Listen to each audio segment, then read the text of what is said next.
Ladies and gentlemen, we're going to go ahead and get started. This is the City of Lamarque City Council Workshop Agenda of March 9th, 2020, beginning at 6 p.m. Let the record reflect that all members of council are present with the exception of Councilwoman McAuliffe, who I believe is on the way. And if you'll please stand for the invocation and pledge. Mayor Pro Tem. Let's pray.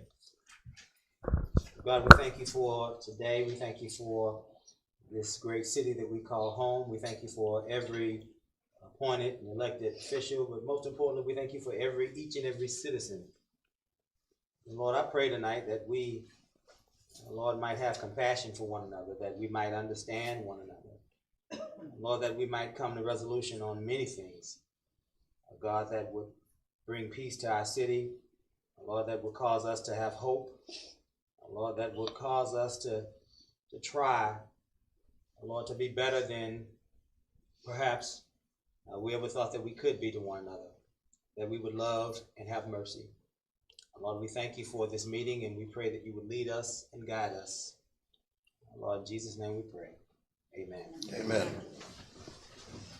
I pledge allegiance to the flag of the United States of America and to the republic for which it stands, one nation, under God, indivisible, with liberty and justice for all.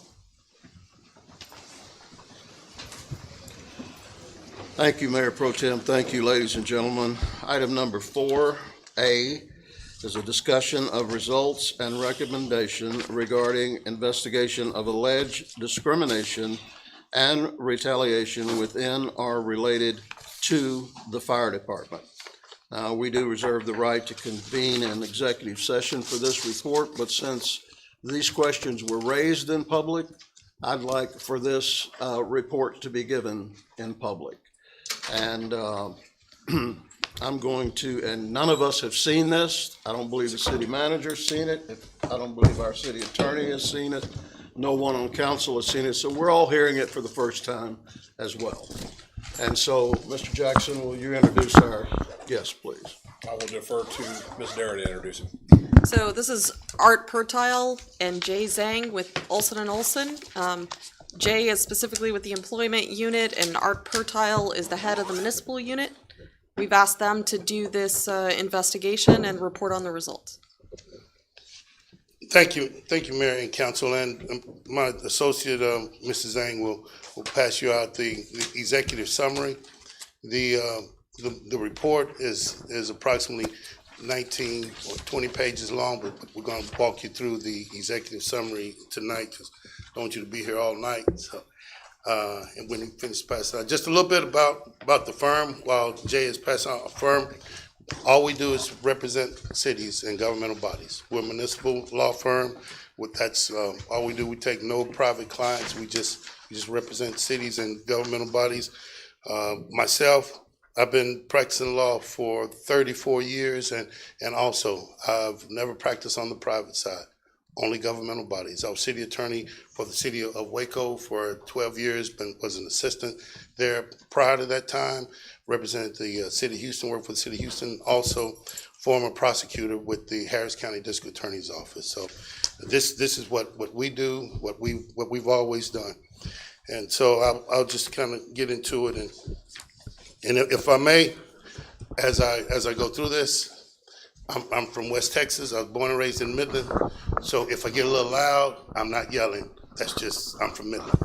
So just, all right.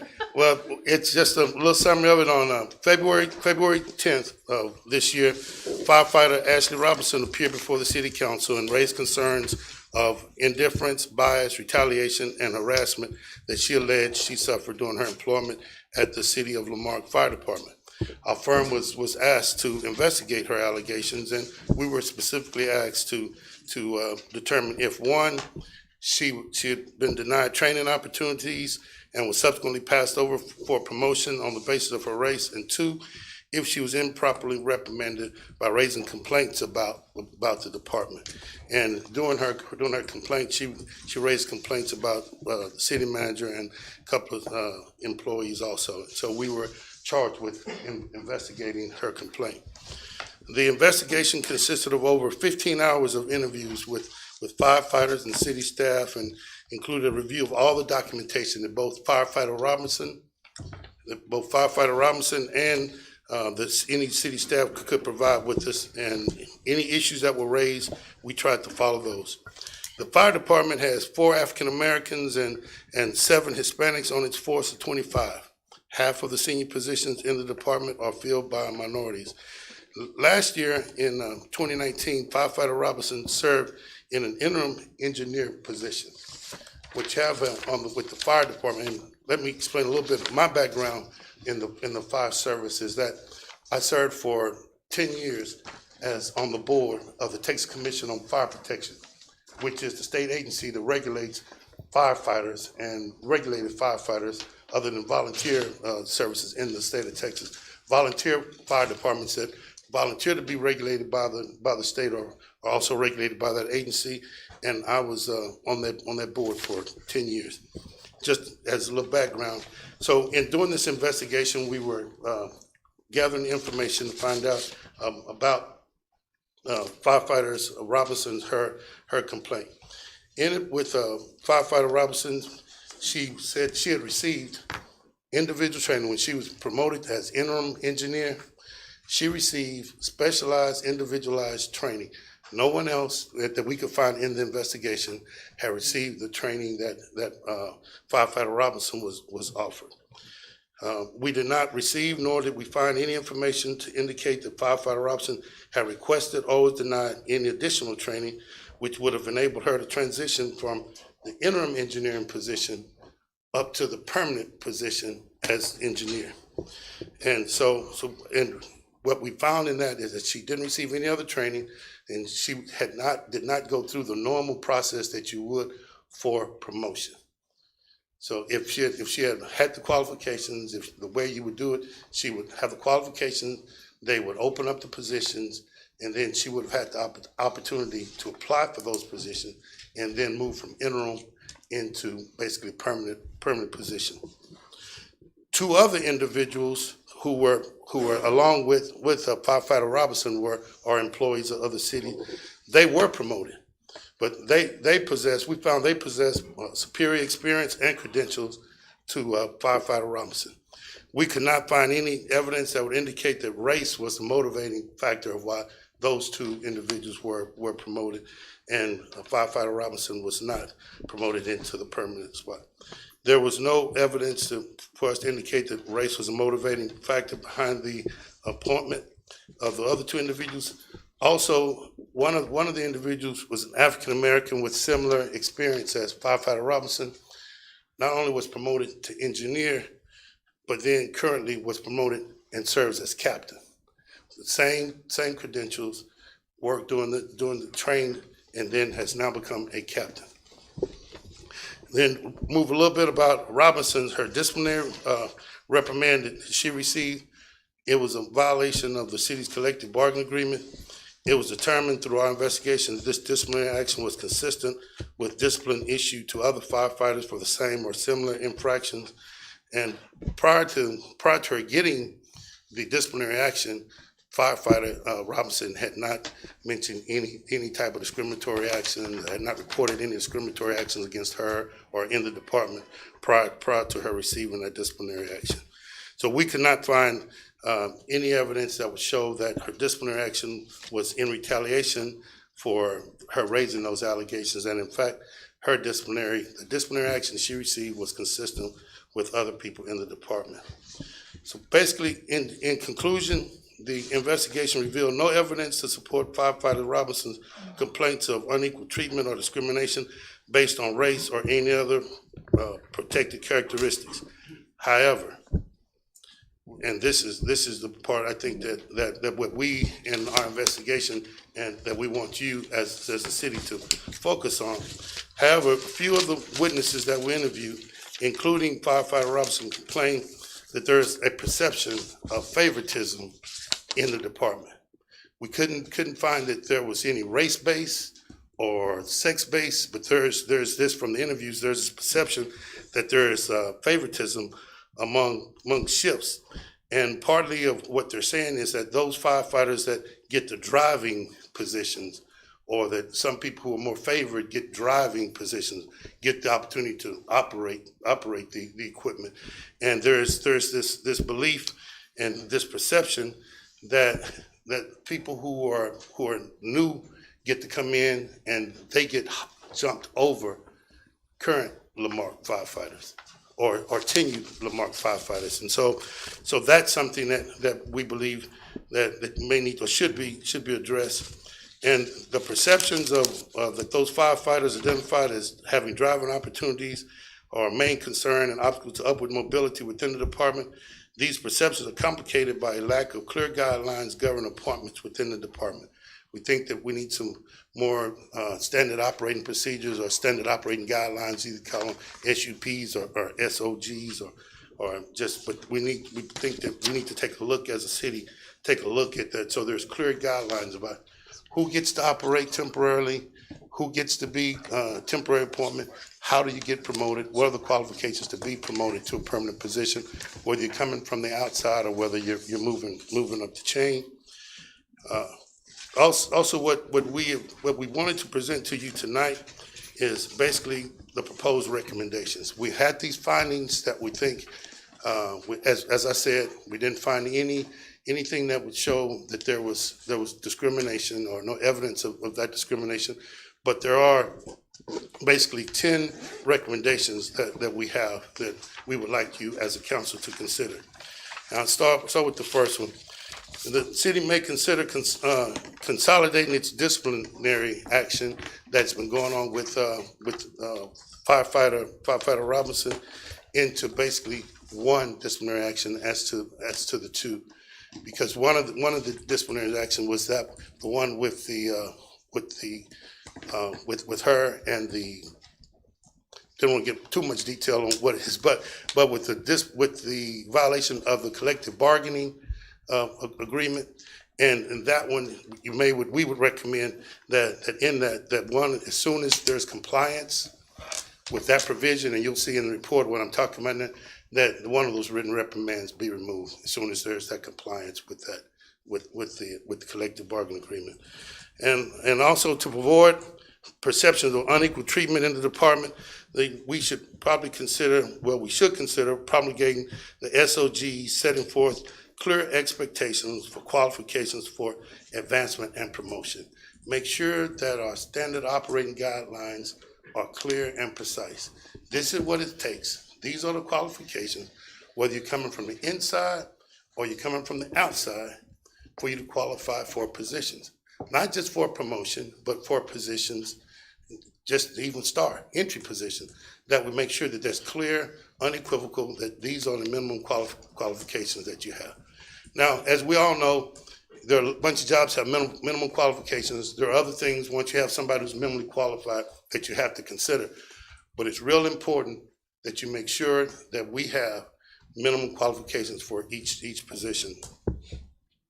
Also, to avoid the perception of unequal training opportunities that's hindering advancement, the department should consider discussing with the shift captains. And this is kind of hard for us, and it was kind of hard for me also, having been in the fire service, basically, is trying to put how you run the department, doing it from the outside, from legal or from the council. But we think that something that may help, and it's going to depend on how the department's going to operate, is with the shift captains rotating the schedules. And we talk about it in detail in the report, but it's hard for me as a manager in my law firm. You know, there are certain lawyers that I rotate to different cities, and certain things that I think is the best way to do it. And it's kind of hard for me when I say somebody from the outside to tell me this is how I should assign my staff.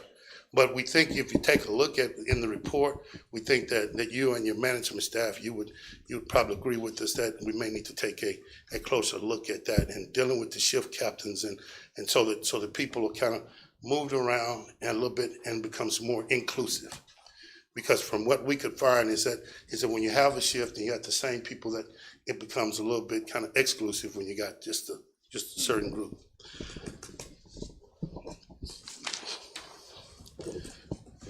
And also, number 4, To the extent that firefighter Robinson remains a qualified firefighter, eligible to be enrolled in the department-sponsored driver certification class, and talking with firefighter Robinson, she's taking classes like that on her own. I mean, she's trying to do that, and so our recommendation is that if she goes through it, if she has completed and have paid the money for those classes, that when you institute your driver's certification class, which is our understanding that, or training that you guys are doing, that our recommendation is that she be reimbursed for that, because it appears that from our interview with her that she's in the process of it, almost about to complete that, and if she completes that, that's one of the things that was one of our recommendations. And if she's already completed and passed it, we would, that's one of our recommendations. Also, to overcome any perception of unequal treatment of minority firefighters, we're gonna ask you, one of the recommendations is from us, and as lawyers, and as me as a lawyer for 34 years, I'm not that enthused about what we call the soft management, you know, the inclusive training, the rope drills, the different type of meetings like that. But what we found is that when you're in a firehouse, that those are type of things that you need to start doing, being inclusive. Because in the firehouse, historically, we've had different groups, different racial breakup, different racial breakdowns, different gender breakdowns, and that to have more inclusive training events would be helpful, because it'll help break up that shift clique, as I call them, and also any cliques that you may have that may be not racially biased, but may be based on race or just because, you know, Pertiles, we play ball together, so we got our little group. And it's just having more inclusive things like that. We think that would help as you move forward. And number 6, one of the things that we would ask you to really take a look at is that what we found throughout our interview process is that the firefighters really feel like that this 2-year requirement in order for you to be an engineer is something that they thought was punitive toward them. A couple of people who were interviewed, they thought that was punitive to stop them, people who had been here, and so they could bring in somebody else, bring in somebody from Houston or somebody else who had the 2 years, and somebody from Marque who was just starting in, that they couldn't get promoted to this engineer because you as a city could just hire somebody from Houston or somewhere else that has 2 years. And so to kind of look at that to see if that 2 years is a bona fide job, you know, qualification. If that's something that you must have, that 2 years experience in order to be an engineer. If it's not, if training can help supplant that, we think that'll go a long way with the kind of friction between the outside Lamarck and people from Lamarck, friction that we feel is going on in the department. And also just a little, hate to talk about it publicly, but you need to know, because this is a public report, is just from a management standpoint, just the shift commanders just need to cut out spreading the rumors. You know, in the firehouse, as the managers know, there are some crazy things that go on in the firehouse. Sometimes just to get at somebody, they'll say that, you know, Art's getting ready to be promoted. And everybody know Art, he doesn't know one end of the hose from the other. But they'll just start that rumor just to see what'll happen. That things like that has been causing a disturbance in the department. As you can see, it's a lot of things that we're talking about here is not race or gender based, but it's things that you have to address when you're at the firehouse. Because when they're there together, they're as a group. Number 7, one of the major issues that firefighter Robinson raised was that employees unable to verify their vacation and leave balances in the system, and that's one of the issues that you'll see in the report. And to the extent that we're working on that, we need to expedite that. The firefighters, they need to be able to know when they're how much time they have, when they can take off. They shouldn't have to guess on that. There should not be an instance where they didn't know that they had exhausted all their sick leave. And in doing that, sending out a notification when someone is getting close, that's one way to do it. One of the other, number 8, is there was a few of the firefighters that we interviewed raised concern about some of the SOGs that are being issued. That's the standard operating guidelines. They believe that any time when there's a change or somebody's has done something that maybe management doesn't particularly care for, that they issue a change in the guideline, and the guideline is immediate, which makes them feel like that it must have been geared toward me or toward us. And even though the guideline may be necessary, an implementation phase in the guideline is something that we would recommend.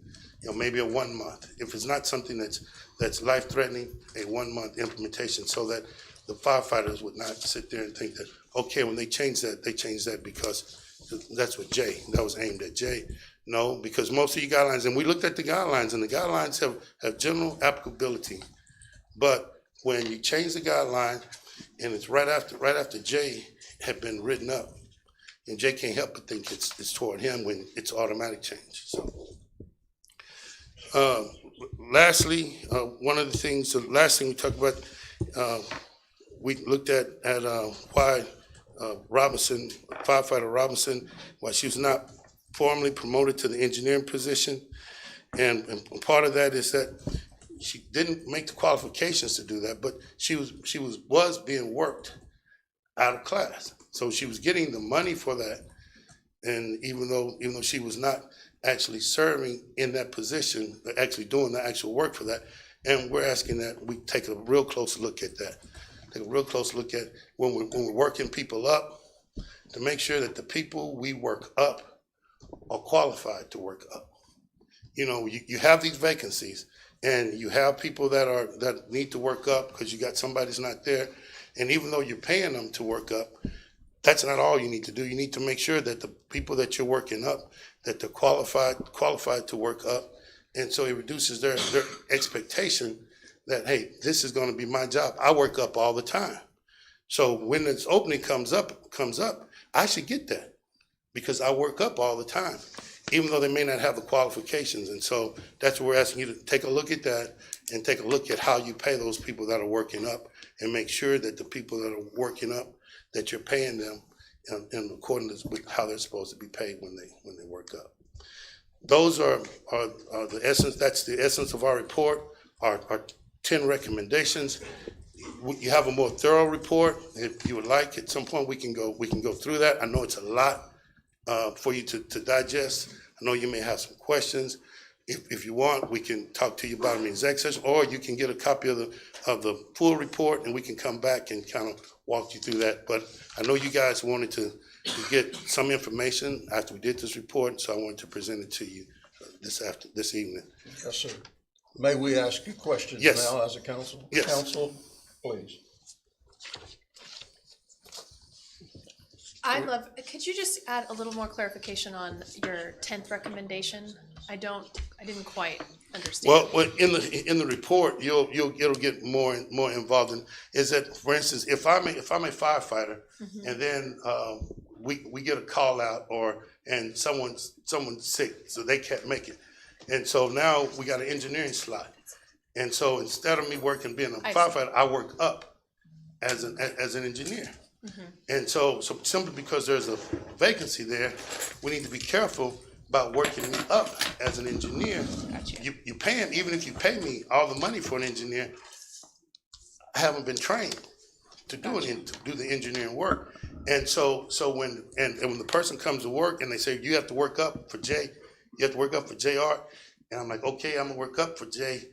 I know a little bit about what Jay's doing, and I know almost everything that Jay's doing, but when I get out on the scene, I don't know the full thing what Jay does.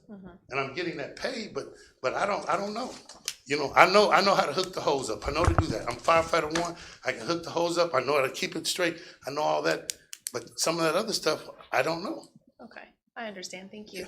I have another follow-up question. So what I heard you say after giving us this summary, which thank you very much for, is that overall what you heard in interviews was the sentiment that the change in leadership with the chief has overall been a positive change, but there remains a culture of shift clicks and feelings of exclusivity or being left out with among the firefighter peers. Yes. Okay.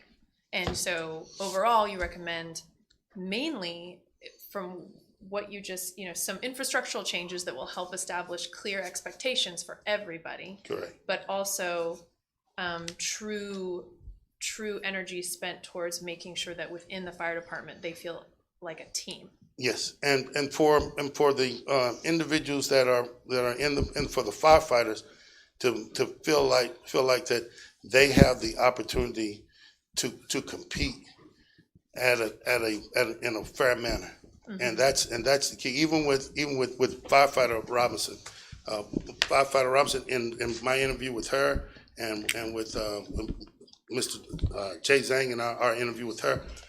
Her biggest feeling was wanting to be able to compete fairly, and not that it was everything was or anything was race based, gender based, but she wanted a fair shot, a fair shot at training, a fair shot at competing for a position, and part of what she was saying and what some of the interviews saying, some of them just don't feel like it was fair. Maybe not because of race, maybe not because of gender, maybe not because of that. But he just didn't get that feel that everybody had a fair shot. Would it be fair to assume that I wonder, is some of that feeling left over from a legacy of a culture of exclusivity and like this change in leadership with our chief is new, a lot of shuffling happening. Would it be safe to assume that some of that is all wrapped up? Well, part of it this is just based in my experience. Part of it is that paramilitary culture from firefighters and police officers. It just happens when there's a chief, there's certain expectations, and then even though we're trying to break that up now in the service, there's these little cliques that are good cliques that got the chief's ear. That's just what they say. That's just what they believe, and sometimes we find that in practice. Where there's a new chief. Now there's a new fight for who's gonna do it. So you got this new fight among the different who's gonna have the chief's ear, who's gonna be the top clique. And so what our recommendation are some things that while you're in this transition mode, do things that don't allow that clique to develop.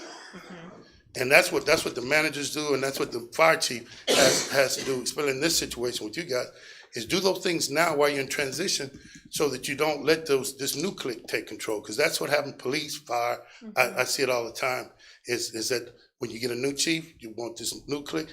But if you do some of our recommendations, the recommendation we have there, to make it inclusive so that then it slow down the development of those cliques.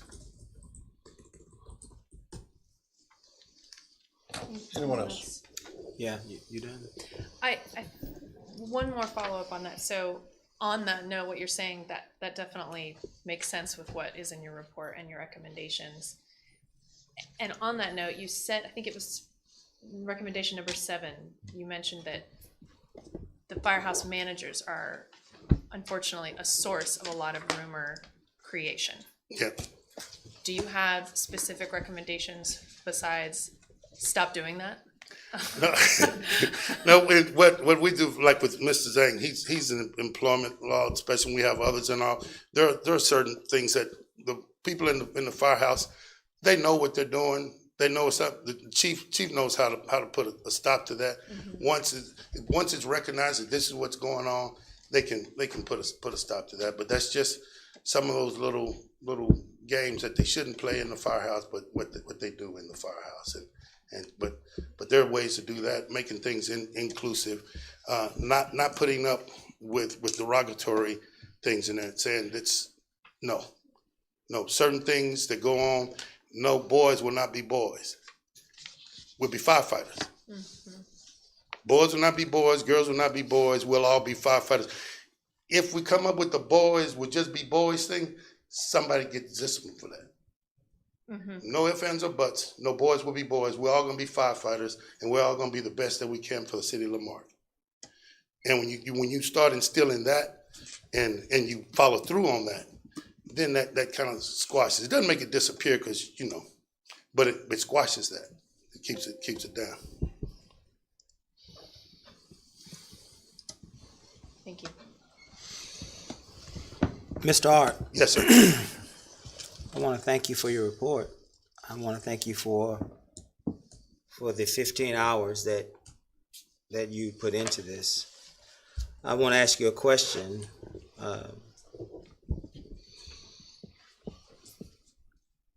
But probably not for the reason that most folks might think that I'm asking it. What law firm are you with? Olson and Olson. What law firm is Deere with? Olson and Olson. She works with me. Okay. I'm putting this out in a preventative measure. Do you all work in the same department? How does that work? Because Yes. we want to know how it's separated. Yes, sir. Yes, sir. This is the way it works. In our firm, we have approximately 36 lawyers in our firm. In our firm, we have 3 owners of the firm. That's Art Pertile, it's me, Brian Bagley, and Todd Stewart. The 3 of us, we are the owners of the firm. We have 10 what we call non-equity partners, and everyone else, they're lawyers there. We're divided up into sections. My section is the municipal non-litigation section. What we do is city attorney work, general city attorney stuff. What Dara does for you guys, what I do for other cities, and also special projects. Like what I do, economic development projects all across the state, other from and working with small cities all the way from Thompson's to even to Houston. That's what we do, just municipal work. We have another group that what they do, they represent when cities are sued. When cities are sued and you turn the case over to the TML risk pool, that's what our firm do. We pick up cases all in the greater Houston area from cities that are getting sued. We have a group, that's Brian's group. That's what Brian does that representation. The third group, Todd's group, Todd represents the Harris County Appraisal District, largest appraisal district in the state. When people appeal in Harris County, appeal their appraisals, and they go to litigation, that's what we do.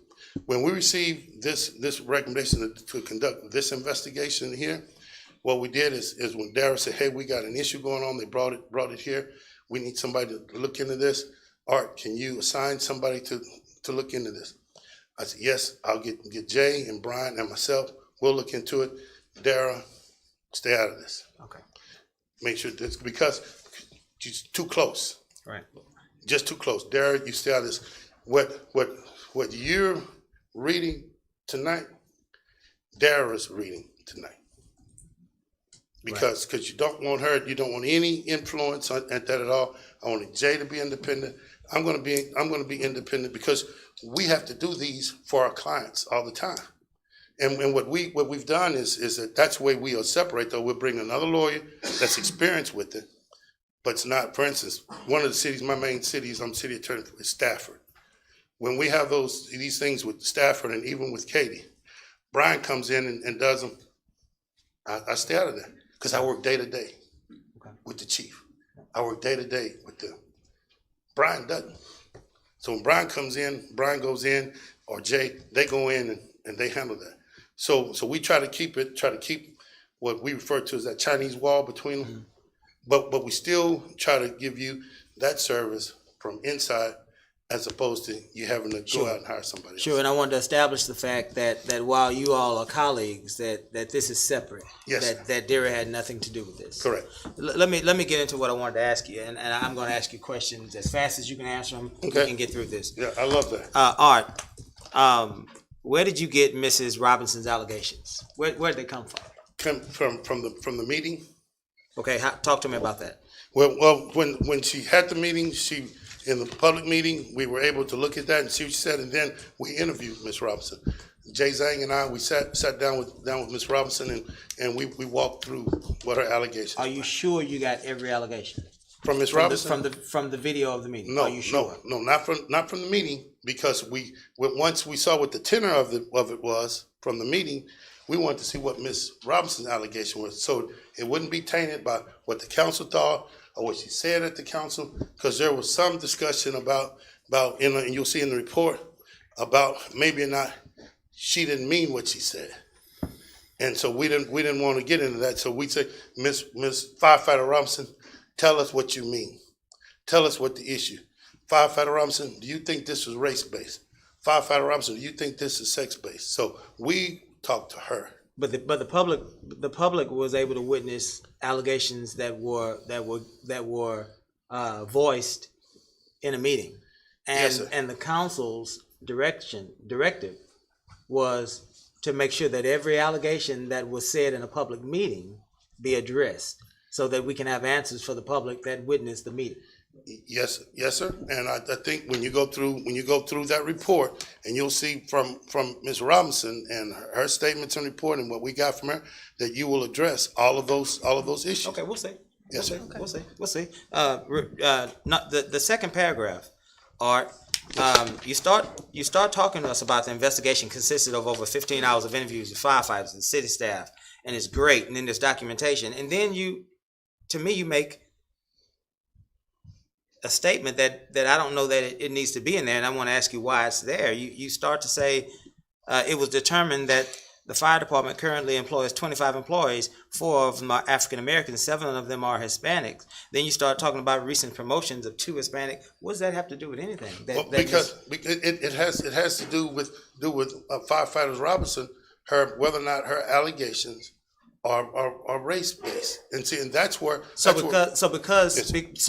you're saying that if other African American or Hispanic or female firefighters are treated in a way that we would consider fair, that somehow if she is treated unfairly and she feels that it's based on her race, gender, or whatever, that somehow she's wrong because they were treated right? No, sir. Because that's No, what that sir. looks like. No, sir, that's not what it looks like. Talk This to me. was just to set the background of what we were looking at when we look at that fire department. But We were not looking at a fire department that was all Hispanic, all black, or all white. We were looking at, when we're trying to set the background and say, this is the prism that firefighter Robinson was working in. Not giving judgment pro or con against it, but these are the facts. This is what you're looking at. it would not surprise you, Art, that I was a firefighter as well. I thought I heard you say you were a firefighter. No, sir. I regulated firefighters for 10 years. Okay. There have been times in our history as people, and I don't mean black people, I just mean people, where those that have behaved appropriately, whatever appropriate is, based on whomever the persons in power are, that they receive certain treatment, that they receive certain awards, that they receive certain privilege, and those that would be considered problems, that they would be subject to certain punishment. Yes, sir. That's throughout. I'm saying something sir. to you that you understand, don't you? Yes, sir.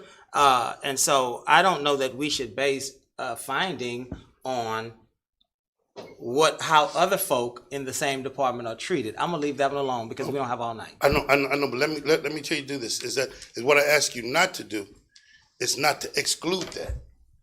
You don't have to base your decision on that, but don't exclude what the world looks like. Don't exclude what that prism is. That this is not a situation where you have it was all one or all another, and that would not. And you can have somebody who's in where they've been the majority in there, and they could still be treated bad based on race. We're not saying that completely excludes, but you need to set the prism to see where it is. What are we talking about? Where in her complaints, what did her world look like?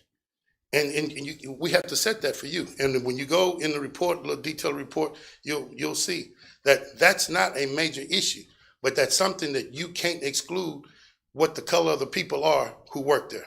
You can't exclude that. I hear what you're saying.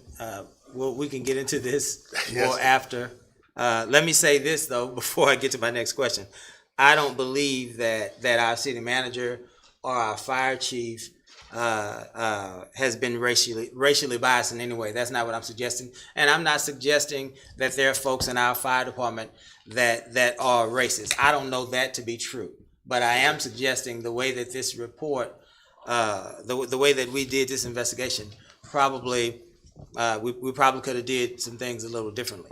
Okay. But I'll leave it at that. Number two, the third paragraph, you say it's determined that Robinson had served as in an interim engineer position, and then you begin to say Robinson appears to be the only firefighter receiving individualized training for driving the apparatus. Right? Why did you have to say appear? Here's a problem for me. Okay, because we could not find in our interviews anybody else who did that. Okay. It was only her, but we didn't interview the rest of the people. We interviewed those that based on who she said was involved, who's involved with that. So we didn't interview all 25. I understand that, and this could be solved easily. I would just simply ask you for the training logs, because apparently all training is documented, right? It's supposed to be. Okay, so just give me the training logs and we'll solve this problem, because she's the only one that received training. So I should have one sheet of paper right here. Easy. Can we go find it? If it's documented, you'll find it. But you could have found it, right? Yes. But you didn't find it. No. Because there's no documentation. Because they were doing their training, just individualized training with not through that way. And I understand that, and I've had individualized training when I was a firefighter, and it was always documented. And again, this is speaking not to whether or not our fire department is racist. I think that we all can come to our own determination. This speaks to all of the guardrails that should have been there for us to easily say we are not a racist fire department, we are not a sexist fire department. None of them were there. I'm not saying that it's Tink's fault. I'm not saying it's Todd's fault. I'm not even saying it's the captains of those ships' fault. I'm saying as a city, we need to do better. Yes. And if I don't pick apart this report, then I'm being disingenuous to my city. Yes, sir. You understand what I'm saying? Yes, sir. That's what I want everybody to understand here. I'm not against anybody. I'm simply saying that we're bringing this here to this council and to our citizenry, and it is incomplete. No, sir. I think if you look at the recommendations, when you go through that, they ask you to address those issues. They ask you to address those training issues. That's fair. And that's what we ask you to do. We didn't want to put out there and just put in that summary, okay, these are all the bad things. This is all that's going on. What we wanted to do was say, these are some issues. Now, this is how you can address those. And in those 10 recommendations, the issues about whether or not there's racism, the issues about all of those, but training, each one of those recommendations, Mayor Pro Tem, would help you address those. If you go down each one of those questions that you want to ask me about training, there's a question there that talks about that. We need to keep up with that training. We need to make sure that they're trained. We need to make sure that they're qualified. It says that. Now you take that document, that recommendation, you turn that over to your manager, and exactly what you said. Y'all need to take a look at this and keep us in the rails. We shouldn't be touching that hot track. These are things we need to do, because we have some people, whether or not there's actual racism or not, that's not what this report is saying. The report is saying we have some concerns among our employees. Let me ask you this. That they're not being fair. What is the process for our firefighters to become engineers, or our engineers to become captains? Surely there's a promotional exam. They're promotion, but when they work in temporary, they just work up. Is there a promotional exam? Yes. So you have to take a test to become an engineer. Yes. You have to take a test to become a firefighter. I mean, a captain. Is that right? Yes, sir. Paragraph 3. There was no evidence to indicate that Robinson had requested or was denied any additional training which have enabled her to transition from an interim engineer position into a full-time position without going through the city's normal appointment process. If there is a test, help me with what you're trying to tell us. What I'm telling you is that she didn't have no additional training that would have helped her. One of what she was saying is she needed some. There was nothing there that would help her to to become that engineer. Was she eligible to take the test? Has she been here 2 years? She had not. When was the last promotional exam for engineer given? I'm not aware of when that last one was Does given. anybody Mayor Pro know? Tem. When was the last promotional exam given for a captain? 3 years ago? Have we had captains promoted in the past year? Yes. Were they on that promotional exam list? Do we have engineers that have been promoted in the last year? Yes. Were they on that promotional exam list? Have we even given the test?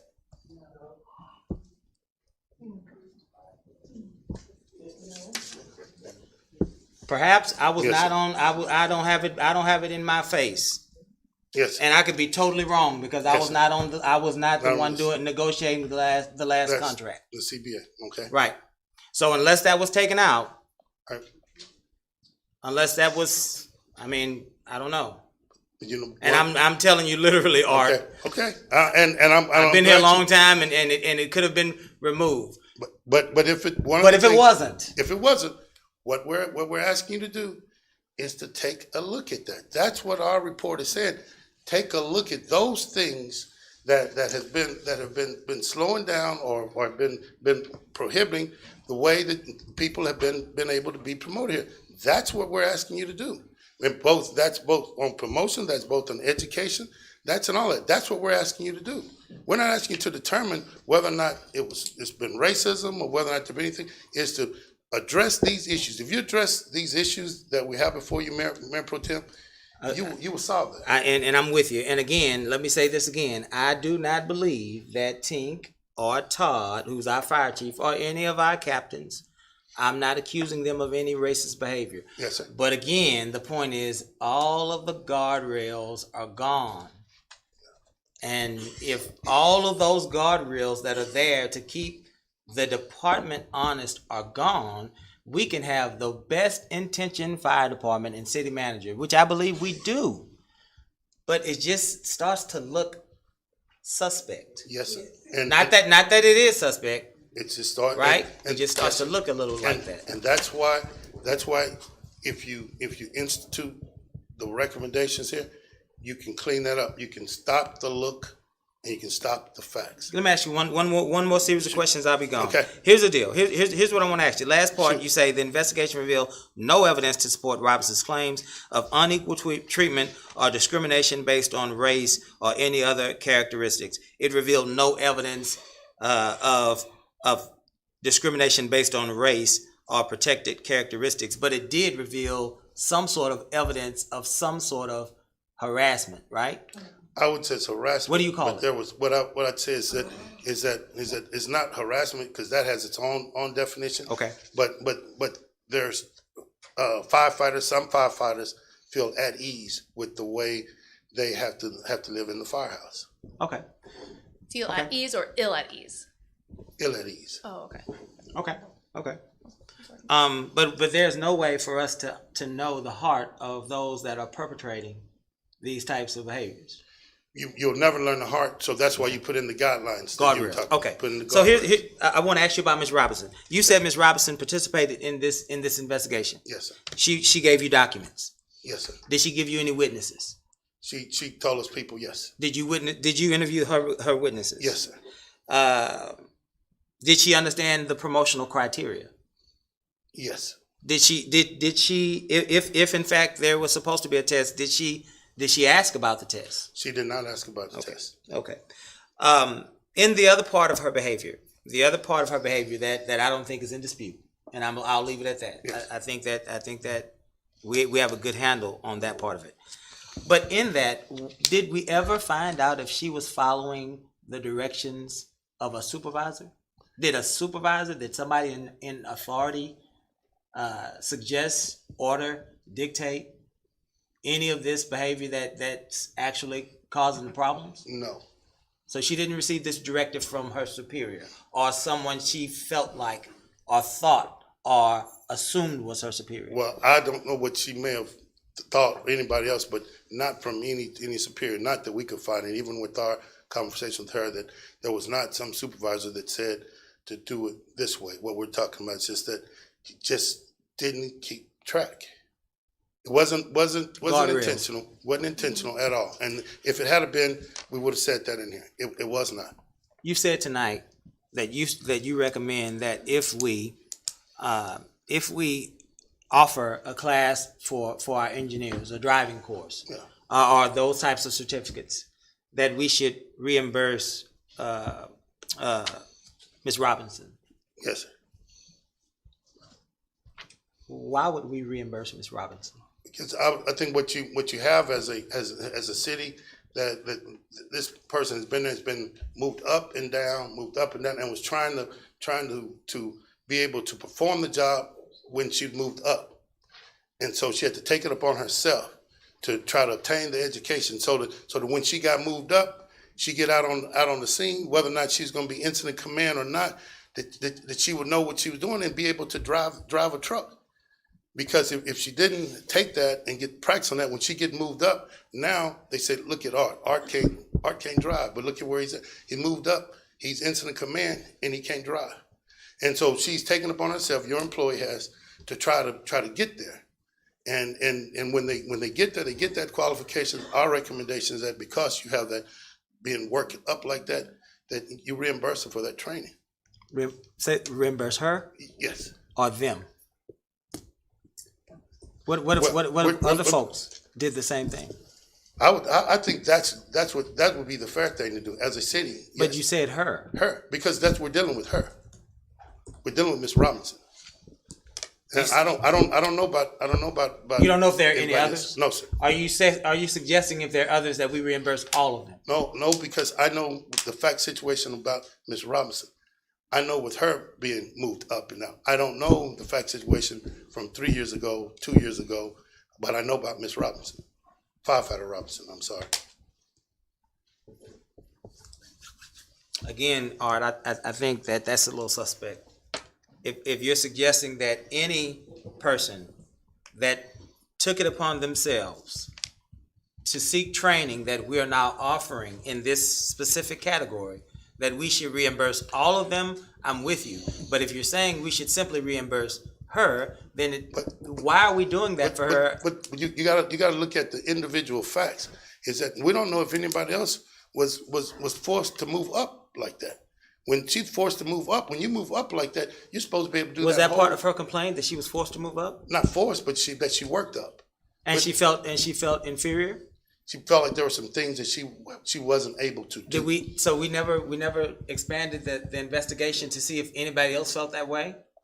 No, we were doing it for find out about Miss Robinson. Miss Robinson's allegation. I think if you go look at our recommendations, it would incorporate department wide without going in and investigating. But how do you know if she's being discriminated against? I wasn't. Listen to what I'm saying, and then I promise you, I'm done. How do we know if she's being discriminated against if we have two firefighters? One appears to not be ready to drive a truck, the other one may be ready to drive a truck, and we're somehow encouraging or forcing or whatever we're doing to get her to do something that she's not comfortable with. Why are we doing that? Did we ever figure that part out? Because that's part of we as a city, us. We put her in that position. What we were doing, we're saying you're our employee, and when we assign you these duties, we expect you to be able to do those duties. So as a city, what we have the duty to do is to prepare them for those duties, to perform those duties at a standard that will help save life and property.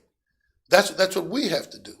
And so in that, when we put her in that position, and it turns out that she could not do that, but we're still going to have her move up and work up. And she says, well, I need to protect the lives and property of the citizens of Lamarck, so I need to be able to do this training. What we're recommending is that we should have this training for all of them, and you wouldn't have to do this. I agree. If you have it system-wide, you wouldn't have to do this. But right now with her, if she passes that class and she does that, well, that's one you can check off the list.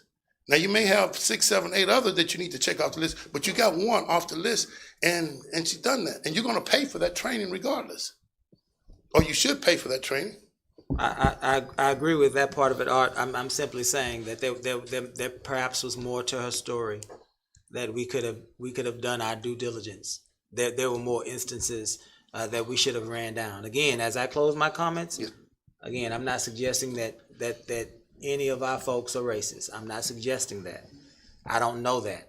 But I am saying that this report, and I won't even pick on you anymore, Art. I'm saying we got work to do. Yeah, I'll leave it at that. And what I'll ask you to do, Mayor Pro Tem, is to look at the recommendations and take what these 10 recommendations are and think about, will they address these issues that we've been talking about? Okay.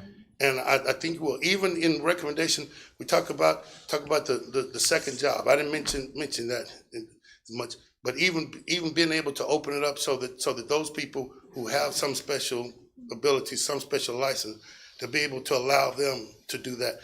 Opening up that helps get rid of some of that. Well, some blacks can do it, some Hispanics can do it. It helps take that racism. It helps kind of distill it down so it's easier to see if there is racism, because now you got similarly situated people, similarly skilled people.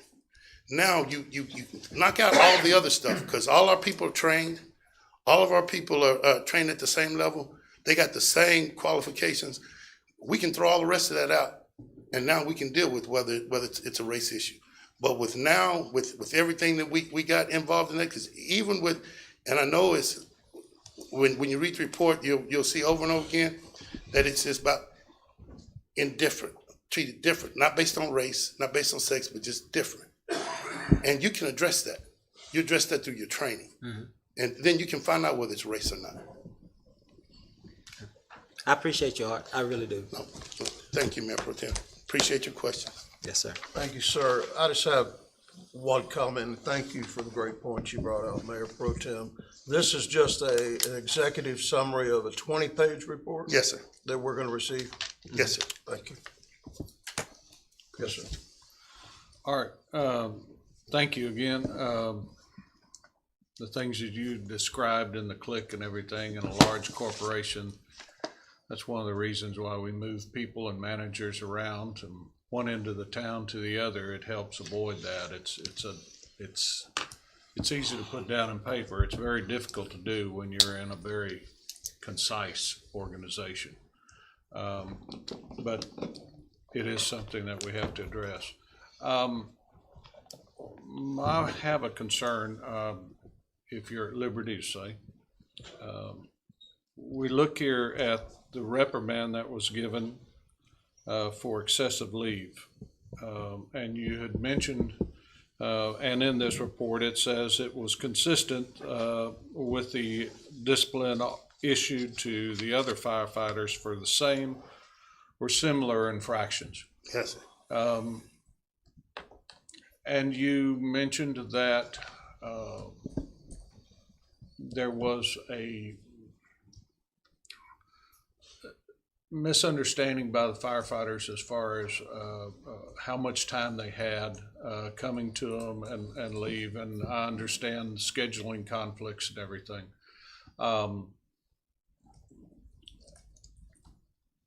How much time are you able to say that was in question here that was taken in excess by Ms. Robinson? And how much time was the others? Are you at liberty to say that? With the others, I'll have to get that. I can drill that down and get it to you. But what I was trying to do on this is that with that allegation that is part of that collective bargaining agreement that is real personal as to that firefighter, I would prefer to discuss that. Okay. In executive session. Yeah, I think it's important to remember, Councilman, and for all of us, including myself, that the charter of the city of Lamarque prohibits us from being involved in personnel. So when we start drilling down to actual infractions, et cetera, that's not our job. That's the city manager's job. So my point is what I'm reading here is the disciplinary action was consistent with all the firefighters. Is that correct? Yes. What my concern is and is that the procedure to arrive at that. It's not the record keeping that would help you arrive at that. I have some concerns that we need to implement some things. I don't think that the numbers and all of that, I don't think there's an issue with those numbers, because I think even firefighter Robinson will be okay with those numbers. But the procedures that we need to install to make sure that those numbers are accurate all the time. In your investigation, do you feel like some of that was carryover from the previous administration? No, sir. We couldn't find, Jay and I, anything you'd say, okay, this is systemic and it's a carryover from these people. And we didn't even want to look at that. Look, what's going on in the firehouse right now? Okay. How do we solve the issues that's going on at the firehouse right now? It doesn't matter what Lyndon Baines Johnson was doing. It's how do we handle this right now? And that's what our look was. Thank you, Art. I appreciate it.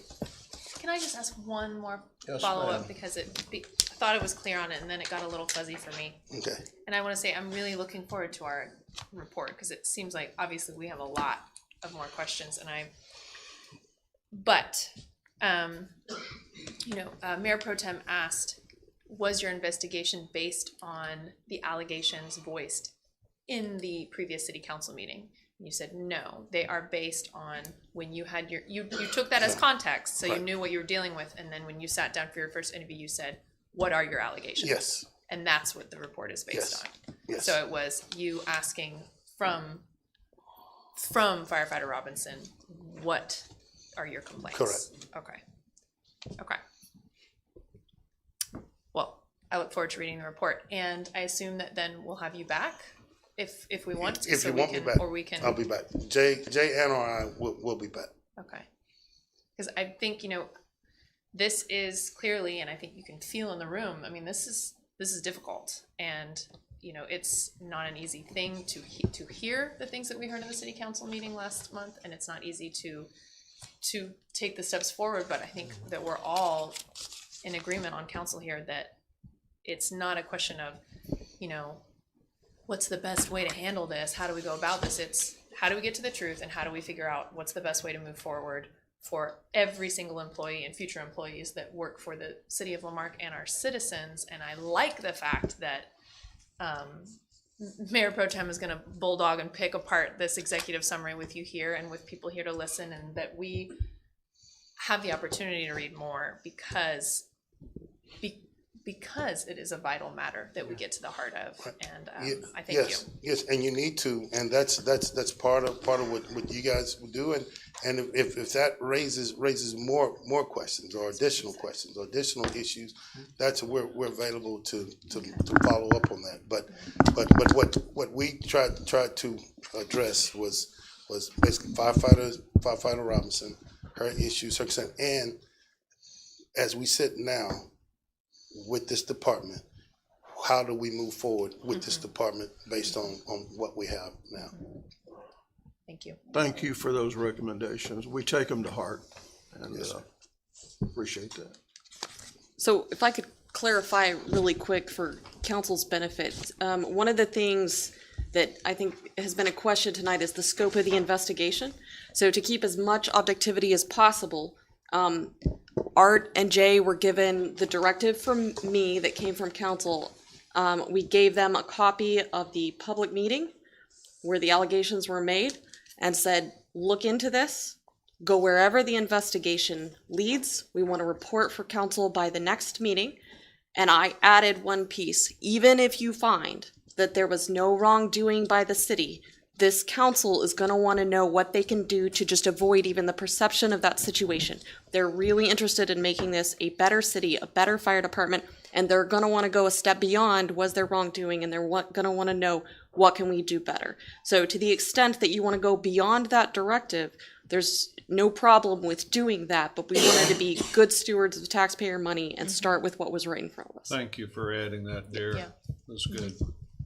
Thank you. Thank you. Thank both of you very, very much, and have a safe trip back to Houston. Thank you, Katie, for me. Katie, you get to drive that Katy freeway. Yes, sir. Man. Yes, sir. Yeah.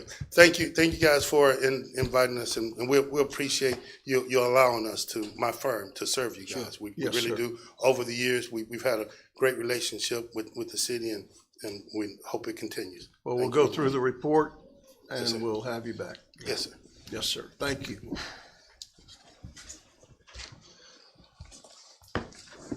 Item number 5 is citizens' participation, limited to 3 minutes per person.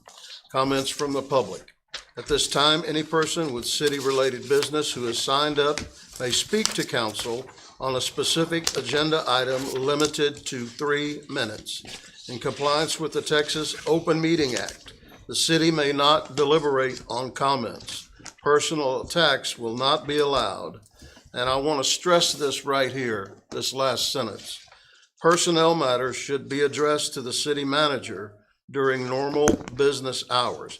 This is the state saying this. This is not us as a council. Last meeting, I let everyone violate this paragraph because people needed to speak and we needed to hear. But this evening, we cannot allow folks to talk about personnel matters during their citizens' comments. This just can't be tolerated. This is not us, this is a state law. So I noticed on the very first one, and it's my friend, Miss Sam, wants to talk about the personnel issue that we just discussed. I'm gonna ask that you refrain from doing that and go to your other points. Yes, ma'am. Or we all get in trouble. Yeah, so I'm going to call Miss Geraldine Sam to speak first. Mayor, can I speak? Yes, ma'am. So just to clarify what the mayor is saying, you can definitely speak for 3 minutes on any other matter. When it comes to personnel matters, if it's not within the council's authority to directly control, that's them stepping out of their role as city council.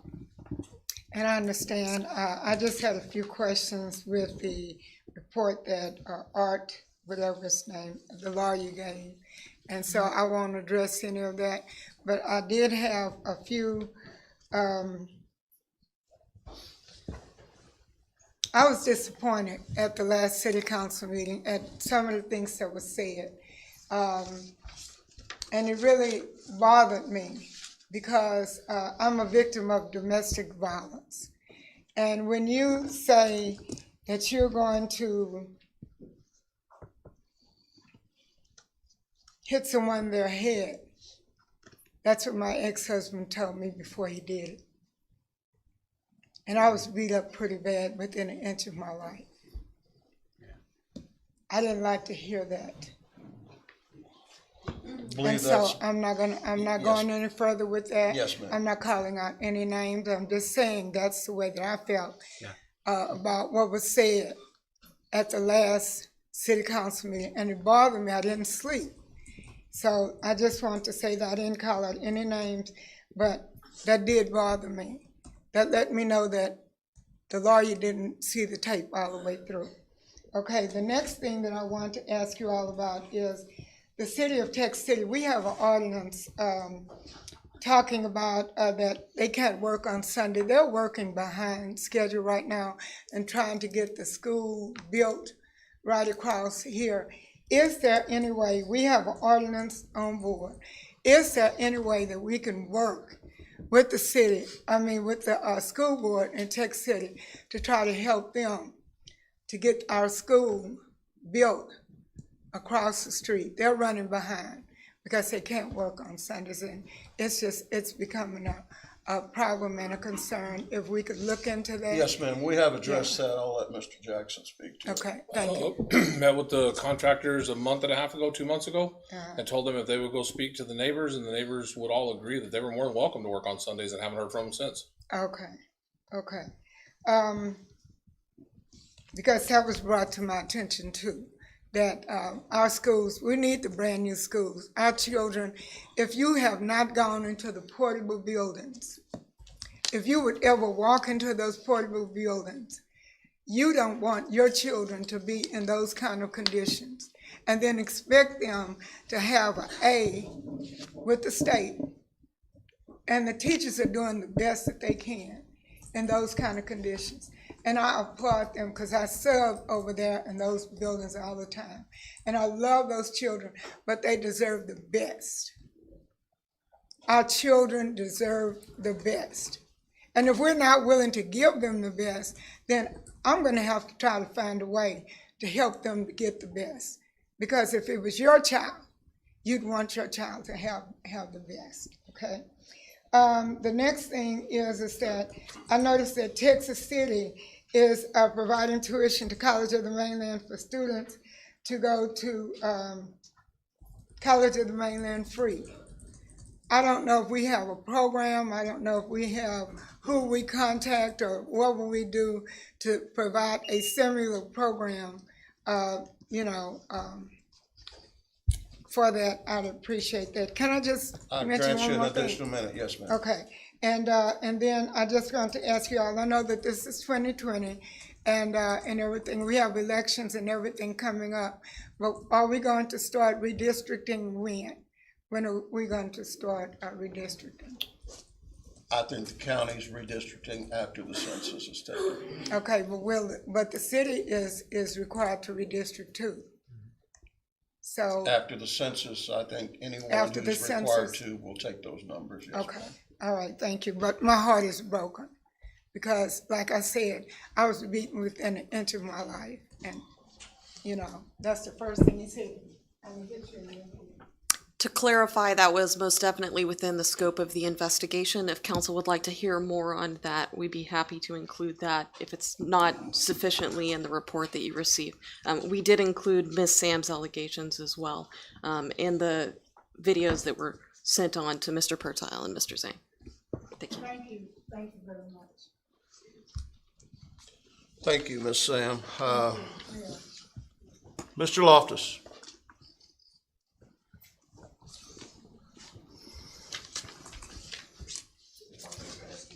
Thank you.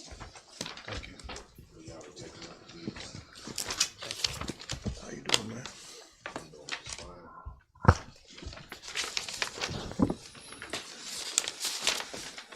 Good afternoon. So what you have in front of you is part of the ordinance, public nuisance. Yes, sir. Could So- you state your name and address, please? Rashard Loftus, 309 Johnson Street. Thank you, sir. Okay. So several years ago, I made a complaint about my neighbor with several code violations over and over again. He had roosters, chickens, and the city had them removed. Here about 3-4 months ago, they reappeared. And we filed a complaint, and then we were told that since they are 103 feet, not 100 feet away from my house, that I couldn't complain about it anymore, which begs the question, why were they removed previously?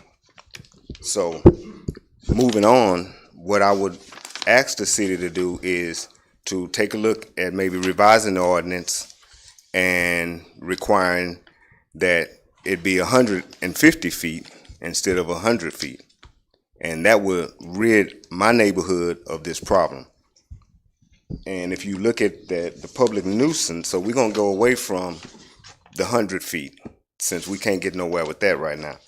So I know I definitely fall under the nuisance. The loud noise from the roosters crowing at 3 o'clock in the morning, 4 o'clock in the morning, 5:30 in the evening, 6:30 in the evening, my dog's barking, and get this, the same neighbor that got these chickens had the nerve to call the police and say my dogs are barking. Well, the dogs are barking at all times of the night, and we've had to put them in the garage, which is something that I shouldn't have to do. My daughter works at night, so during the day, she's trying to sleep. So guess what? The chicken's crowing, my dog's barking. And I'm sick of it. And I'm asking you as a council to do something about it. Because I shouldn't have to keep coming down here about the same thing over again. I'm tired of this dude getting away with the same violations. So, again, I'm asking you. Better yet, I'm pleading with you. I want them chickens and roosters out of my neighborhood. Thank you. Thank you, sir. Not to make light of the situation, but it sounds like the roosters are confused. They're 5:30 in the evening. Team, can we put that on the next agenda? So that would be directed to code enforcement. I need to do a little bit of research. I know the state has recently changed the laws to be a lot more friendly to people who own chickens and other animals, so we'll want to make sure we stay on the right side of that. I know it's only been a couple years, but that was one of the reasons that the city of Lamarck looked at modifying your animal control ordinance a couple of years ago. So either way, we'll have something on the agenda to talk about next meeting. We'll look at, yeah, Okay. we can. Thank you. Mr. Gayla Davis.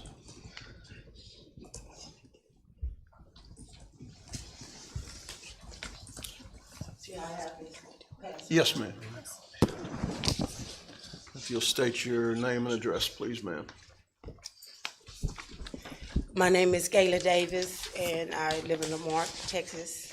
My actual address? Well, I have it here. If you don't want to give it out in public, that's fine. Okay. I'm here because I was assaulted. I'm a victim of violence. October the 2nd, I was assigned to stay with my cousin. She's also my patient. And I stayed with her that night. And this is the night that I never stayed with her because I usually work in the daytime. Well, while I was staying there, these two people came in and they assaulted us. And the policeman was called. Officer Brittany Smith was called, and then she had another officer to come out. And I multiple of times asked her I want to file charges on this individual. It was a lady and it was a man that came in. The man had a gun, and I was just terrified. During the time that they were there, my patient got out of bed, and the man with the gun ended up pushing her, and he pushed her on me. Those are the pictures that you see that she was abused, she was bruised. I got bitten, I got hit in my head multiples of times, and I feel like that as a citizen of Lamarck, I'm 54 years old, I didn't get a right to be able to file charges on this individual. When she interviewed that individual, the lady, the man left before the policeman was called. He escaped, and she told me that she told me she would turn it over to the attorney.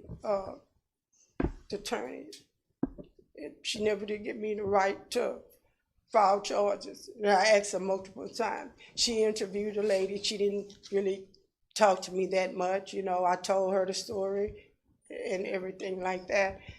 And she just never did give me the right. I feel like I'm been violated. My patient has been violated. She's my cousin. She's 92 years old. And we're still waiting on someone to get back with us to see what kind of justice that we can have. My patient right now, she's in the hospital. I'm still going, just suffering from different things that I've been attacked for. And I want justice. Yes, ma'am. What could be done? I want to have the right to file charges on this individual. I feel like they're gotten away with just total murder. And that's unfair. So, Ms. Davis, if I could, Mayor, is that okay? So we can check on this. It has most likely been handed off to the prosecutor. Typical procedure would involve the municipal prosecutor deciding whether they can file charges or not. So it doesn't mean that no charges have been filed. It just means it's in the hands of the prosecutor. Okay? Thank you. Dear, could you explain to her that our police officers it's the DA that actually, I think that's where the disconnect is. Right, and so if I could clarify that process, as Mayor Pro Tem is suggesting, most of the time police department does not file charges and the victim doesn't file charges directly. It has to go through the district attorney's office, especially if it's going to be a higher level charge, where it's going to be outside of the city court, which this typically would be. And so we're at the hands of the district attorney, and if they take the charges, which they have their own process for that, then it could already be going through the process with the county DA. That does take quite a bit of time. Okay, so the best thing you could do if you're trying to track down your case is to just contact the county DA's office and see if they have taken charges for that particular issue. It's probably going to be under the name of the defendant. If they have, I'll tell you, they may not be able to give you information, but when they get to that case, they're going to contact you as the victim. Okay? I hope that helps. Thank you. She has a meeting with chief in the morning. What's that? She has a meeting with the chief in the morning. Okay, you can go ahead and announce that. And you're meeting with our chief of police in the morning, correct? Okay. Thank you, Ms. Davis. Lori Chin.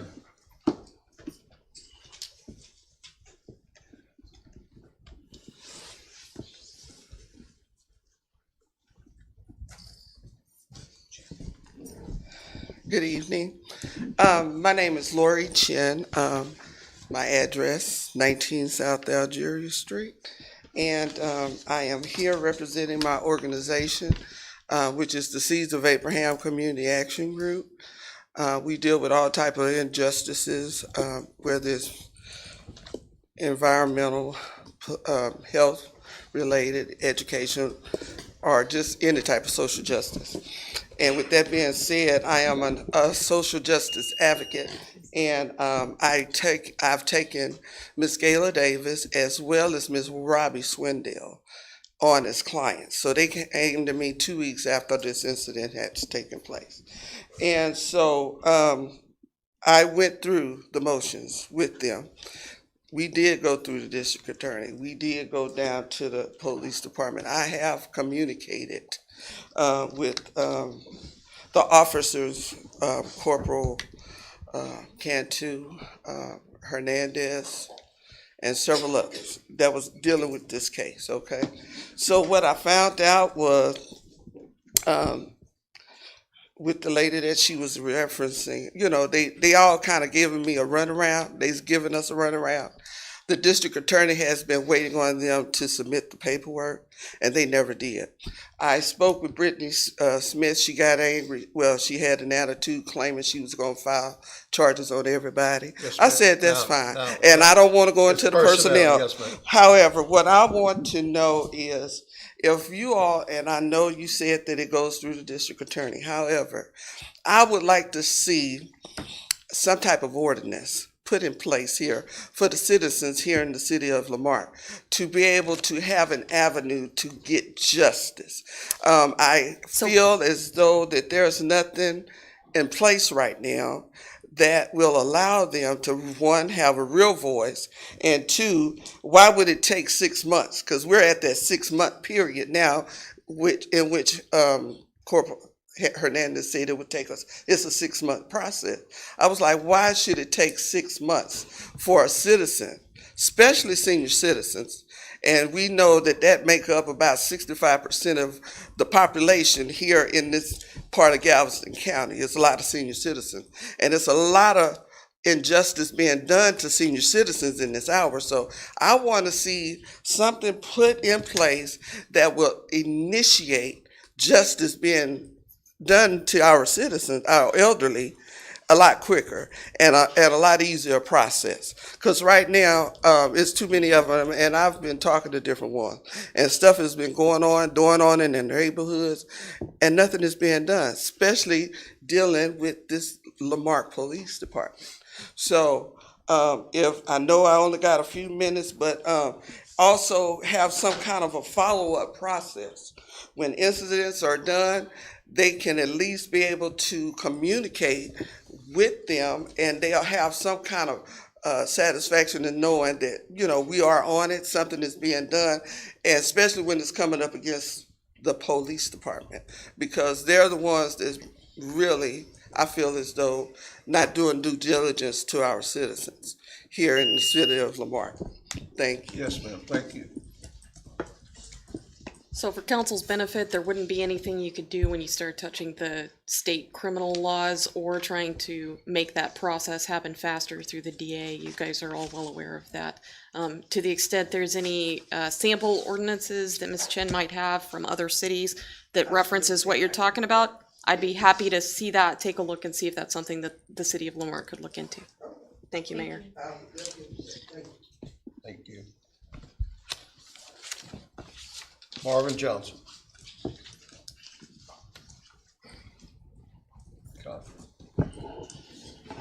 Initially, I had something else to say, but Manager Tink said he was gonna look into that matter and had some issues to say, so I'm gonna reserve comment on that. But what I would like to know is about the day my house was swatted.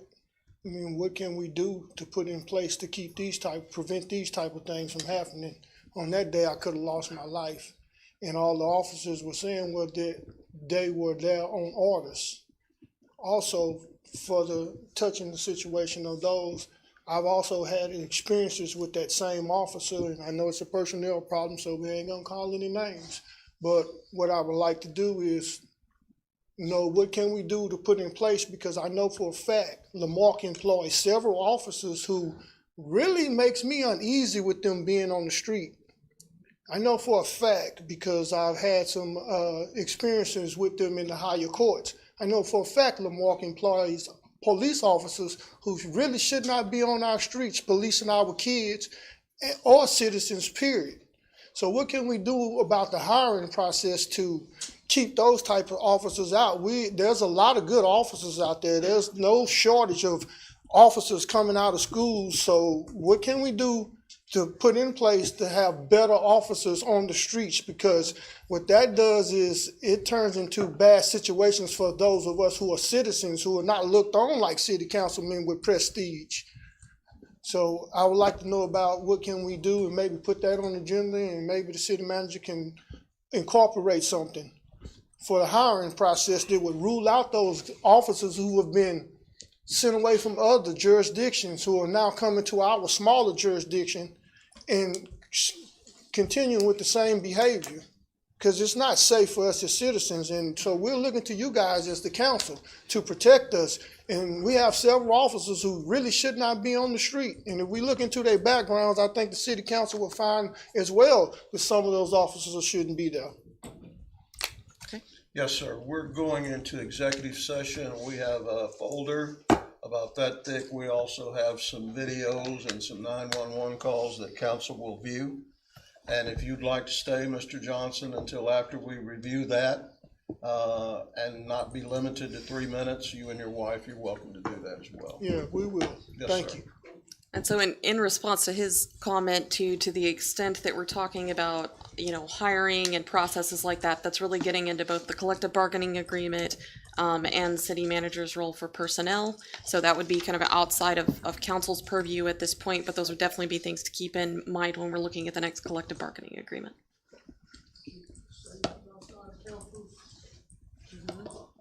Ms. Johnson? I can talk to you about that afterwards.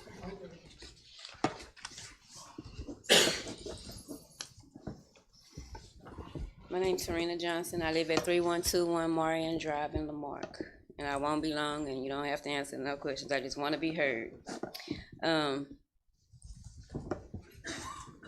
We've been having problems with our neighbor, racism, harassment, whatever you want to say. We called when my son was 17 years old. We put in a call for an officer to come out because our neighbor had put out a gun on him. He was 17 at the time. He said that he was going to send it to the DA so that the charges would be made. Still nothing. My son 18 now. But I wanted to just be heard. The only way to get over a storm is to go through it. And we did, and we are. February 10th, after 4 years, God gave us the opportunity for our voice to be heard in here at that meeting. And everything was good. Right after that meeting, our neighbor at 8:57 p.m. comes outside and called my sons of bees. They didn't do nothing. They just looked up. But God still in control, like I said. February 13th, as we were delivering groceries to an elderly, which I always do every 2 weeks, LMPD spotted us and started following us. We didn't put in a report. We just let that alone. Yes, I was very intimidated and scared. February 21st, the same thing happened at 3:04 a.m. We was at Walmart in the parking lot. I didn't feel like going in anymore because I was full. I was tired and I was ready to go home, so I decided to go. Well, we was followed by an LMPD SUV. As we being followed, I decided to go back in the parking lot and go ahead and go into Walmart because I was scared this time. As I parked and we got out, the vehicle slowly passed by and the officers had black gloves on. I was very, very, very intimidated and scared. Anyway, I looked for security. No one was around. I asked my husband, what did we do? What did we do wrong? So anyway, I went in and got whatever it is I wanted and needed. We decided to leave. I said I was going to go live if they followed us. It happened again, and I went live that night. But to make a long story short, and I said all this to say, God heard our cry as we stood and listened for his voice. We stood still, and we was obedient, and he put the right people in our path. And on a positive note, I teach my kids not to be racist to no one. No color, no nothing, no handicap, no disability. We don't do that. So I did tell my sons to pull their pants up and keep them up. Can I finish this last Yes, part? yes, ma'am. And I told my daughters to smile and let me fix their crown.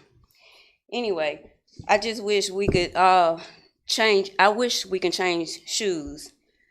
Then we could change lives. So we can understand each other better and just, get a good understanding about life, period, in our shoes and how we live. We just want to live in peace and have equality, support our families like you take care of yours. There's two sides to every story.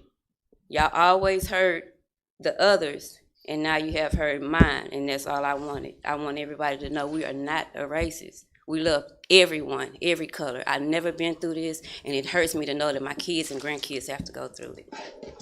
Thank you, ma'am.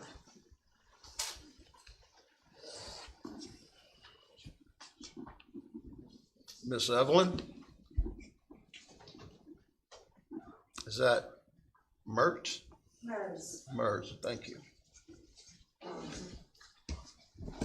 Good evening, everyone. Mayor, City Council, my name is Evelyn Mers. Although I live in Houston, I'm the program director at the University of Houston Coastal Center, which is off of FM 2004 next to the racetrack.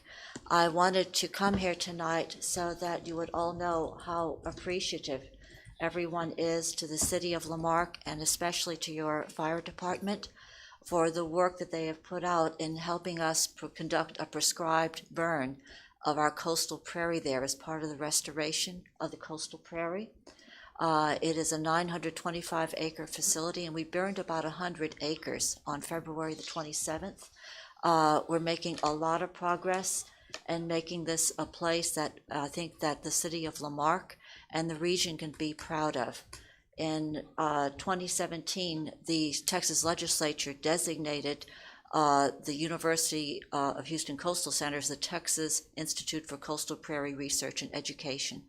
And everything that you're doing to help us out, restore that area, is making it become a regional hub for research and education and coastal prairie management and education. And I want to thank so much Fire Captain Brennan Briggs and also Fire Chief Todd Weidman, as well as the support of the City Council and the city in making this a reality. 4 different fire crews came to help out that day. In addition to Lamarque, we had Galveston, Bayou Vista, and Fresno, and as well as volunteers from the Texas Master Naturalist and other people coming out to help us. And we would like to be a good neighbor and hope that we can extend our work to working with your local schools and your scouts. And one of the ladies that I haven't mentioned, Colleen Merritt, who has basically kept everybody informed. so that they would know what was happening when there was smoke in the air, is we're going to be meeting to try and start working more with the local community, see how we can support your education and your local youth. Well, you're very welcome, and thank you for coming. Thank you all very much.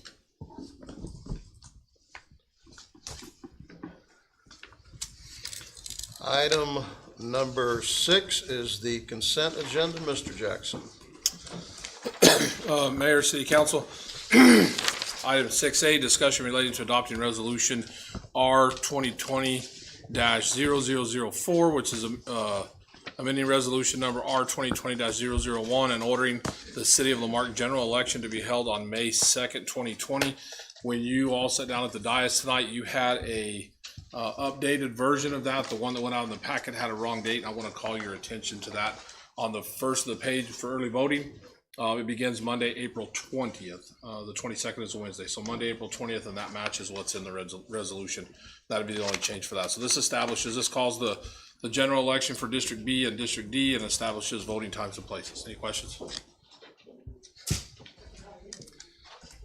Item number B, discussion related to approving a final plat of Dovetail Shadow Lane Street dedication, a subdivision of .0334 acres located in the Stephen F. Austin League Number 4 Survey A-2, City of Lamarque, Galveston County, Texas. Any questions on that one? Item C, discussion relating to approving a final plat of landing at Delaney Cove, Section 11, a subdivision of 12.328 acres located in the Stephen F. Austin League Number 4 Survey A-2, City of Lamarque, Galveston County, Texas. Any questions on that one? Item D, discussion relating to approving the precision pump system quote for renovations of the Headworks lift station pump improvements at the wastewater treatment plant. This is the item. This is one of the items we have on the contract with the citizens, and this would be to approve the purchase of the pumps, which you guys already approved the budget for, but this is approving the actual purchase of the pumps. Question on that one? Item E, discussion relating to approving precision pump systems quote for renovations and pump improvements to lift station number 4 located at the 6th Street Lift Station LS number 4. Same thing in the contract with the citizens. You've already approved moving forward with it. This is just approving the purchase. Any questions? Item F, discussion relating to approving purchase of 15 complete sets of structural firefighter gear. Again, same thing. This is something that's in the budget. You guys approved it in the budget. This is just approving the actual purchase. Questions?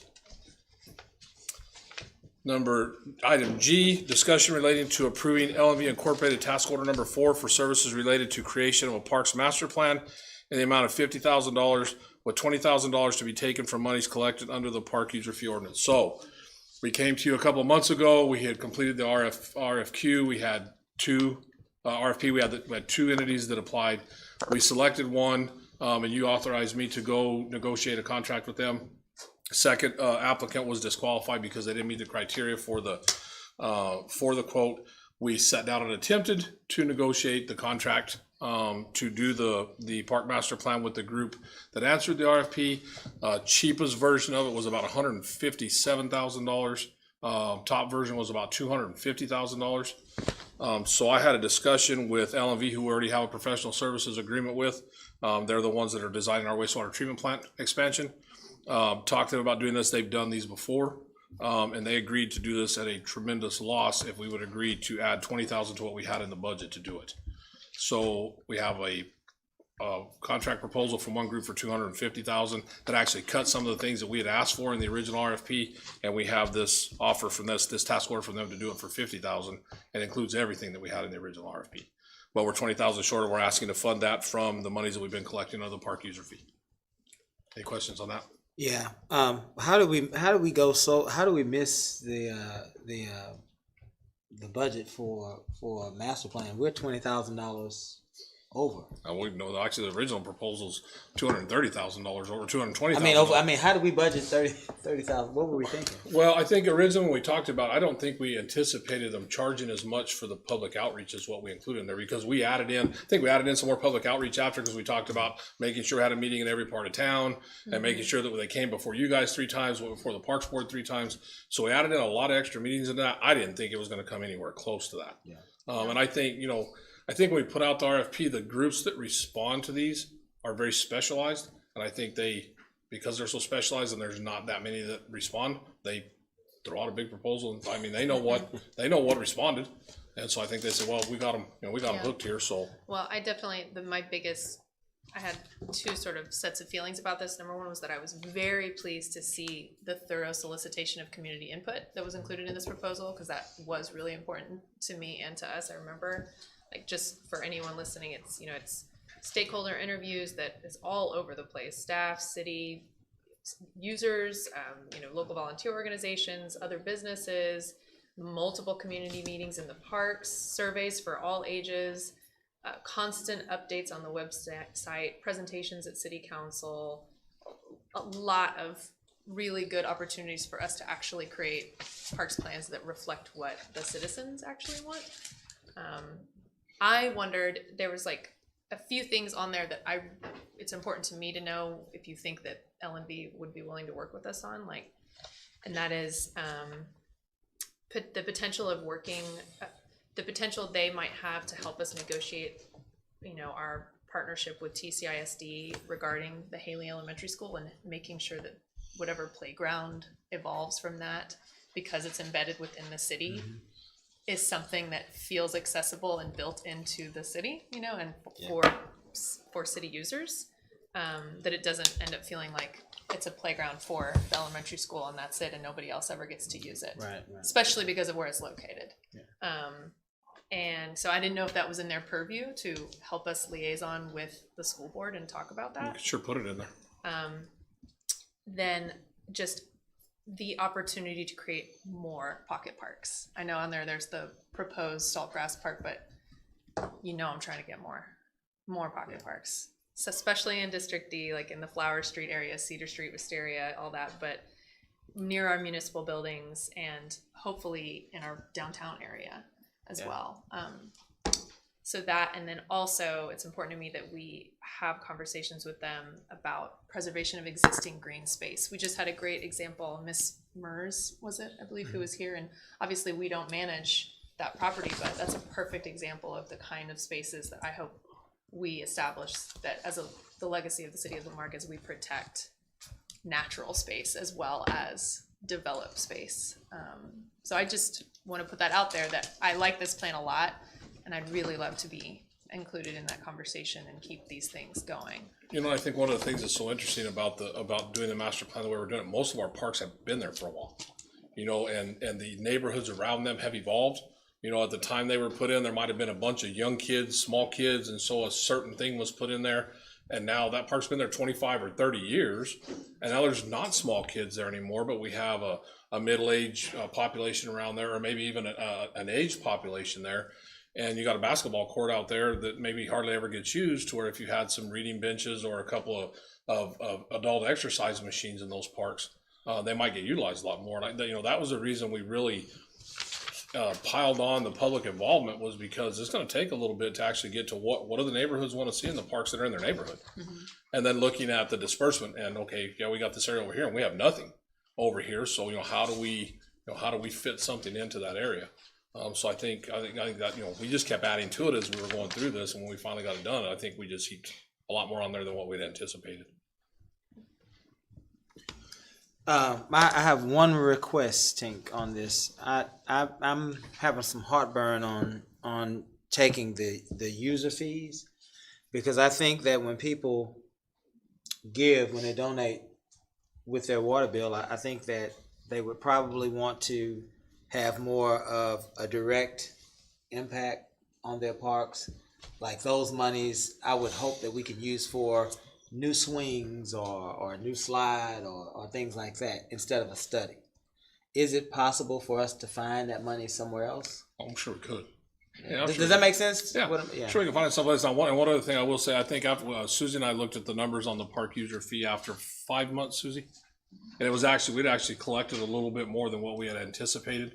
Yeah. So we were comfortable doing this because it was easy to say, okay, we're telling her we're gonna put $2 million every 15 years into the parks. 20,000 is a spot to get to the point where we can start putting it into the parks. But I'm sure we can find it someplace else if you guys want it. I mean, if it's the last resort, it's the last resort. But I think that it would probably go over better when folks know that donation is going toward a piece of equipment or pieces of equipment? Now, this is not the donation. Yeah, so the donation, This is the actual Norton fee. $2 fee that's added. The $2 fee This is the that we new attach fee to the bills. initiative. Oh, okay.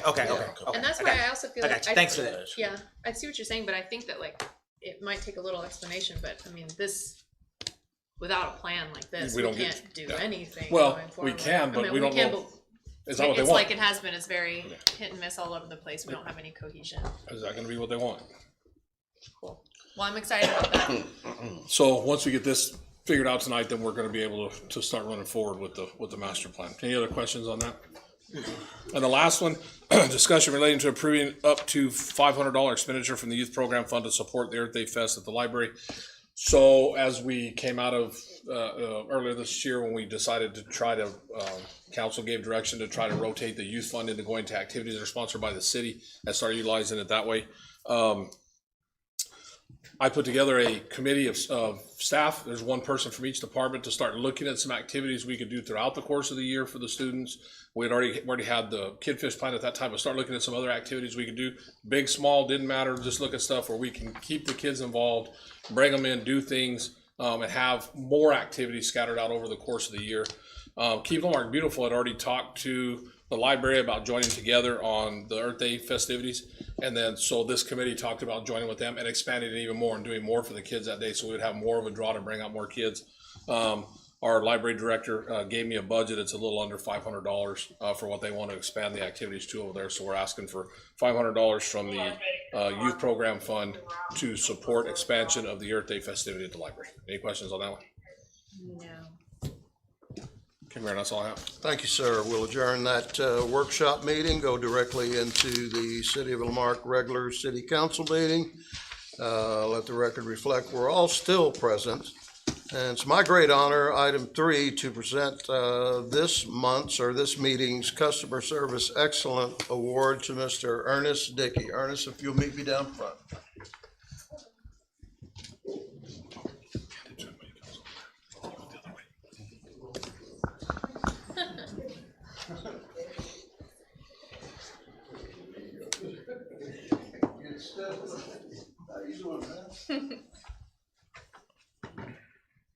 Of course, you know, Mr. Jackson has instituted a policy where we recognize our wonderful employees, and this is a letter that actually I haven't seen before, but as I look at the name and the address, that's the house I grew up in, and this is my sister, so that's wild. I didn't even know. Thank you. I go by there every day. Mrs. Moss at 1409 Laurel called to say she would like to see Ernest Dickey, who did a sewer clean out when she was having issues at her house, receive an award for his excellent service while working very hard on her sewer stop. Ernest's hard work, positive attitude, and dedication to the city of Lamarque make them all invaluable members of our city team. With great pleasure that I present this Customer Service Award to Public Works employee Ernest Dickey, and thank you for helping my sister.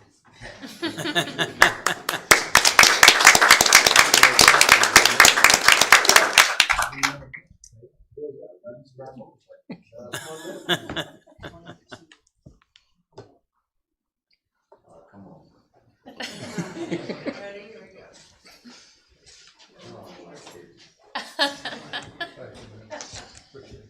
Ain't no problem. Oh, thank you, Mr. Dickey. Thank you.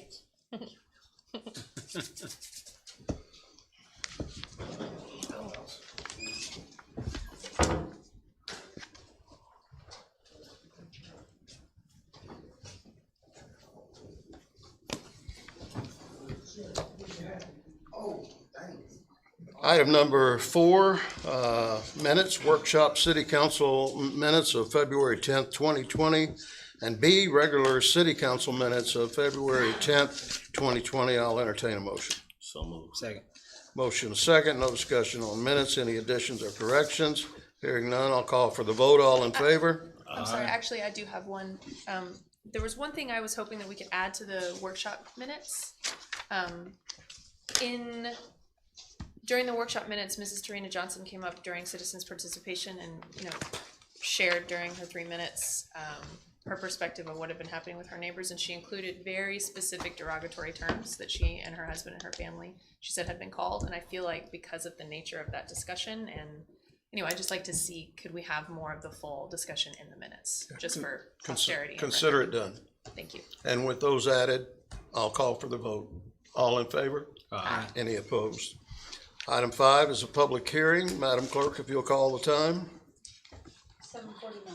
7:49, we'll adjourn the regular meeting and move into the public hearing. 5A, conduct public hearing to hear public input regarding ordinance number 0-2020-0002, amending the fiscal year 2018-2019 budget for various funds, expenditures, by decreasing various funds, fund balances, and increasing certain expenditures to individual budget accounts in various funds, and increasing certain revenues in various funds as set forth in Exhibit A. Anyone wishing to speak?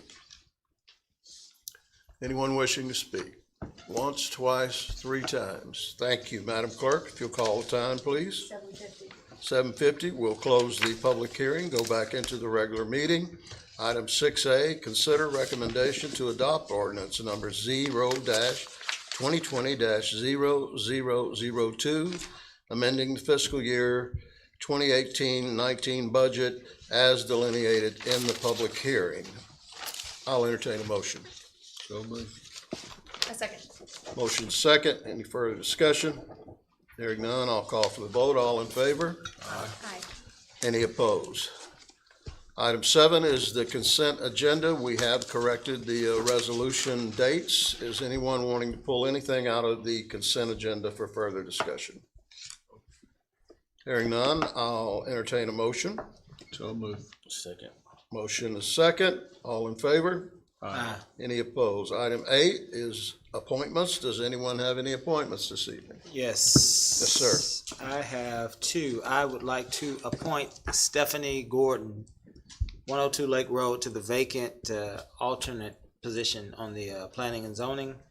And I'd like to reappoint Herbert Franklin to the Parks Board. Thank you, sir. Any other appointments? That's the motion. I'll entertain a second. A second. All in favor? Aye. Any opposed? Thank you, sir. Item 9 is the executive session. The city council for the city of Lamarque reserves the right to adjourn into executive session at any time during the course of the meeting to discuss any of the matters listed. This evening, we will be going in under Section 551.071, consultation with attorney, and that's a joint meeting with Economic Development Corporation concerning the Texas City terminal. And we're going to take that one first, and then Section 551.072 of the Government Code, deliberations about real property and acquisition or sale, and C 551.074, city manager's roles and responsibilities. So we'll take the joint executive session with the Economic Development Corporation. You gentlemen that are here can come back with us, and then we will allow you to leave and convene the executive session for city manager's roles and responsibilities. Council, we'll see you in the back. And the time? 7:53. 7:53. Thank you.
Ladies and gentlemen, we're back out of executive session. Time is approximately 10:03. Item 10, action taken from executive session. A, discussion possible action regarding Texas City Terminal. No action will be taken. B, discussion possible action regarding deliberation about real property. No action to be needed. C, discussion possible action regarding city manager's roles and responsibilities. No action to be taken. Is there no other business to come before the council, sir? No, sir. I'll entertain a motion for adjournment. So moved. Second. All in favor? Thanks.